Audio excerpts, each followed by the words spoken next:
Memiliki pengalaman adalah salah satu kebanggaan.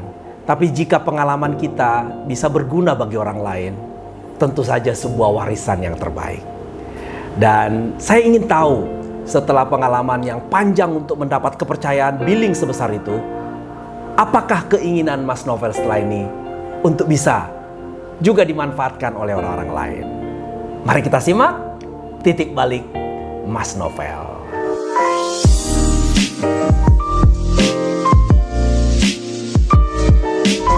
Mas Novel, tentu saja Mas Novel kan sudah terima kasih, puji syukur, bangga memenangkan sebuah billing yang besar. Tapi saya yakin klien juga sedang menanti eksekusinya. Betul. Karena di atas kertas kita sudah sepakat, tetapi kan prestasi bukan di atas kertas, di pelaksanaan seluruh komitmen. Nah, apa yang menjadi consideration atau hal yang perlu Mas yakini Mas miliki setelah tanda tangan itu dalam prosesnya? Apa saja yang perlu untuk keberhasilan berikutnya dalam eksekusinya, Mas Novel? Istilahnya kita sudah dapat, tapi kita ya nggak meninggalkan begitu aja kan, Pak Jaja. Artinya kalau udah dipercaya di Indo 5 tuh nggak pernah gitu buat kita udah dapat ya udah ini urusannya itu, enggak. Tantangannya adalah memuaskan klien gitu. Memuaskan klien tuh mulai dari A sampai Z. Bahkan A1 sampai A100, A1000, Z1000 gitu. Jadi hal yang paling penting buat diketahui adalah klien udah tanda tangan pun, klien ini udah tanda tangan pun masih aja ragu. Masih ragu. Saya berusaha buat meyakinkan dan saya bawa tuh semua cabangnya Indo 5, semua teman-temannya Indo 5 gitu.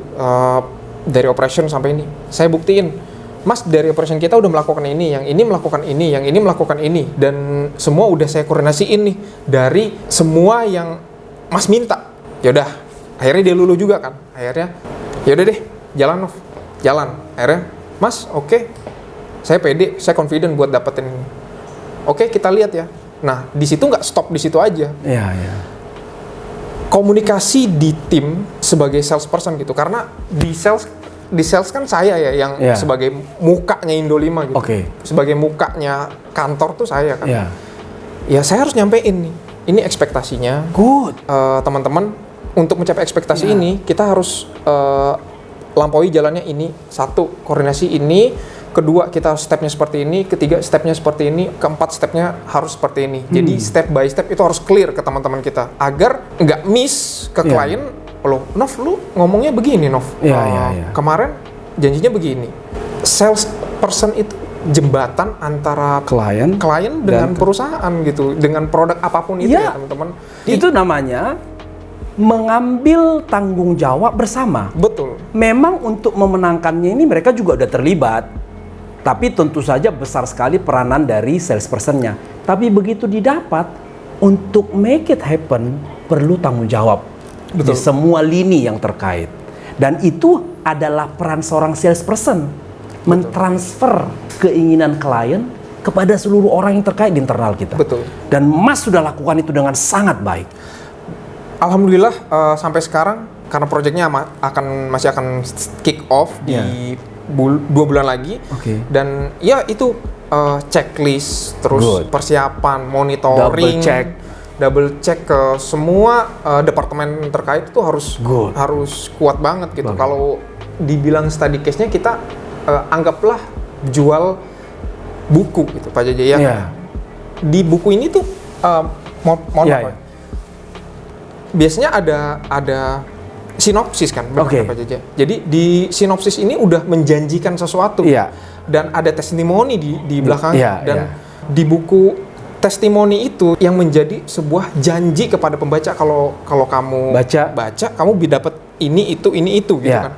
Dan sama halnya dengan seorang sales gitu. Ketika menjanjikan, isinya juga harus sama. Boleh hiperbola terhadap sesuatu gitu, membuat produk kita excellent, tapi di balik itu eksekusinya juga harus sama dong. So don't just wish but make it. Betul. Mungkin kata-kata kita ada berupa wish, bisa Pak, kami harapkan bisa, Pak bisa. Tapi jangan sampai ini cuma sebuah wishing kita, make it. Betul. Nah, untuk make it ternyata perlu bagian lain mengambil peran. Wah, menarik tadi ya. Ilustrasi yang sangat baik dari Mas Novel. Saya sudah nulis banyak buku. Saya belajar dari cerita Mas Novel. Buku itu orang belum tentu baca bab demi bab. Tapi membaca sinopsisnya, orang udah tertarik. Bahkan sebelum masuk ke bacaannya, beberapa endorsement. Bersaksi buku ini bagus. Bayangkan setelah dibaca, ternyata nggak sesuai dengan sinopsisnya, nggak sesuai dengan apapun. Jadi ini perumpamaan yang baik. Covernya harus menjanjikan, pengantarnya menjanjikan, testimoninya menjanjikan, tentu saja isinya menjanjikan. That's a salesperson. Saya belajar banyak dari titik balik Mas Novel ya. Baik Mas Novel, tadi saya lihat Mas Novel sangat kuat di persiapan ya. Persiapan Mas lakukan sebelum berangkat ke kantor klien, persiapan kalau ada perubahan, persiapan belum eksekusi sudah transfer semua harapan itu ke klien. Apa yang Mas tahu seberapa penting persiapan itu diajarkan di Indonesia 5? Dulu setelah saya ikut seminar Pak Jaja ya, Pak Jaja itu pernah bilang sama Apa saya, itu? yang menjadi inspirasi saya. Ketika kita tahu permasalahannya di mana, itu 90% permasalahan itu udah selesai. Oh, oke. Serius, saya jadi berpikir persiapan tuh sebuah tantangan, dan itu tuh permasalahannya. Ketika kita nggak siap, itulah masalahnya, gitu kan. Good. Jadi saya selalu buat plan A, plan B, plan C, 3 plan terbaik aja. Oke. Dan dites ke departemen lain. Iya.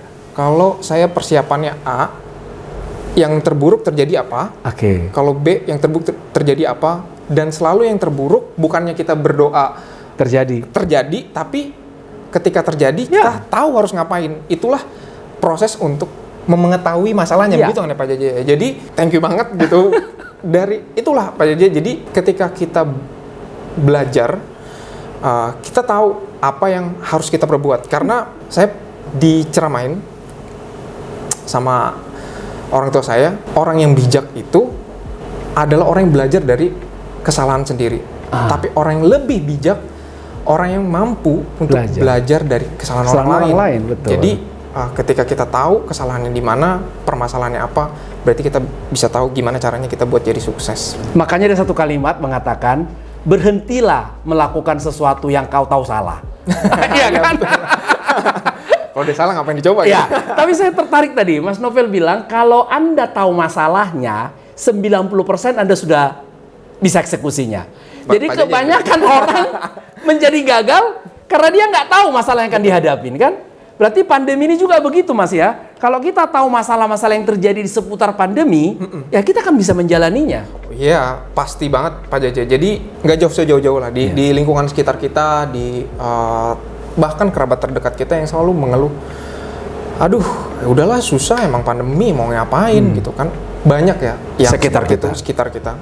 Tapi coba dibalik gitu. Pola berpikirnya adalah oke, ini pandemi, tapi saya harus ngapain?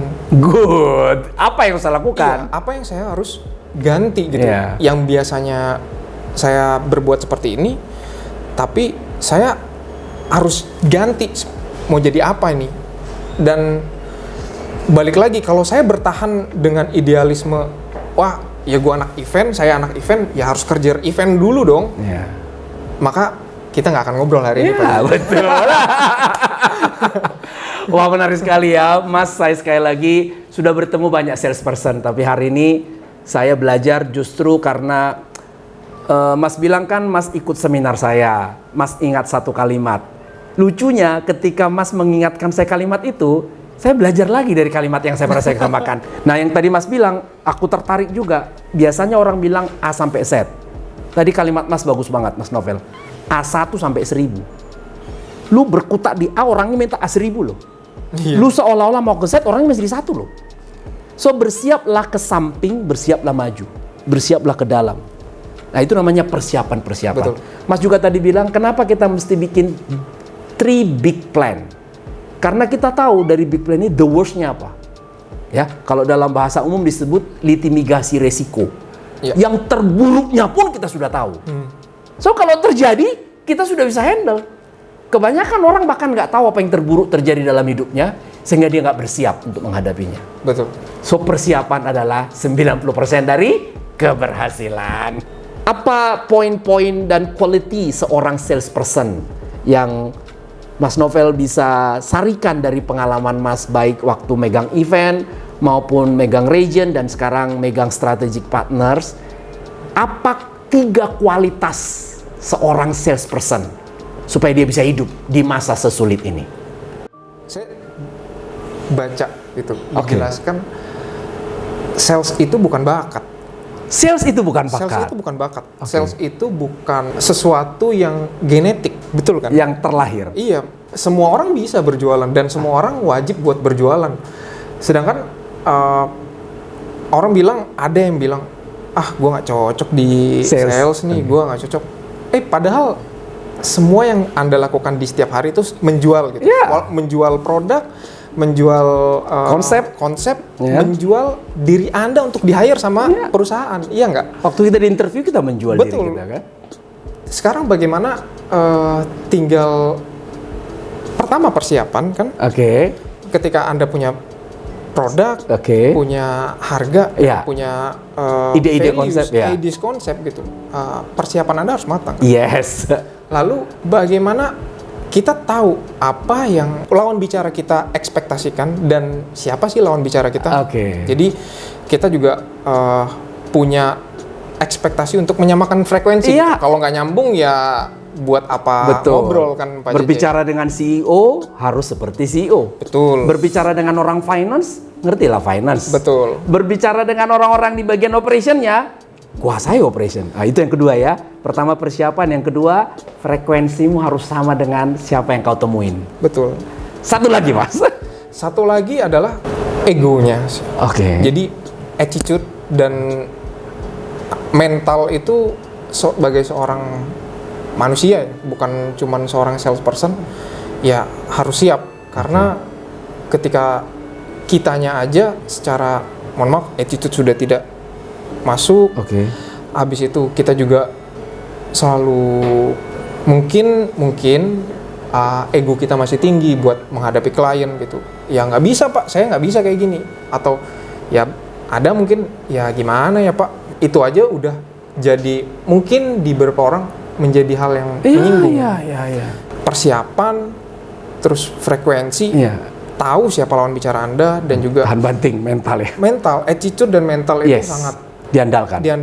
Dan seringkali itu menjadi penilaian utama. Betul. Seringkali hargamu mahal, mentalmu sih oke.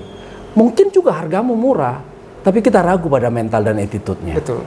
Wow, 3 sharingnya sangat kuat. Pertama, salesperson bisa dari manapun.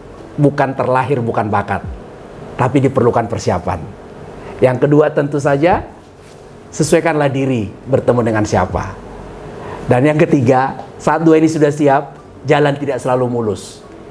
Sikap dan mentalitas membuat kita bertahan. Dan 2 ini memperkuat yang ketiga. Tapi jika 2 ini kuat, yang ketiga lemah, nggak ada gunanya dua-dua. Mas Novel, terima kasih banyak sekali. Sekali lagi selamat untuk prestasi ini. Terima kasih. Dan terima kasih juga sudah berbagi, karena apa yang Mas rasakan itu telah membuat saya terkesima dan saya merasa perlu kita sharing juga di podcast saya ini. Dan terima kasih telah menjadi inspirasi di tamu-tamu pertama podcast kami. Terima kasih banyak ya. Dan ini untuk melanjutkan kembali proses belajarnya Sales in You untuk Mas Novel. Untuk bertahan hidup, kita harus menjual sesuatu. Teruslah belajar menjadi seorang penjual yang terbaik untuk diri Anda dan untuk organisasi Anda.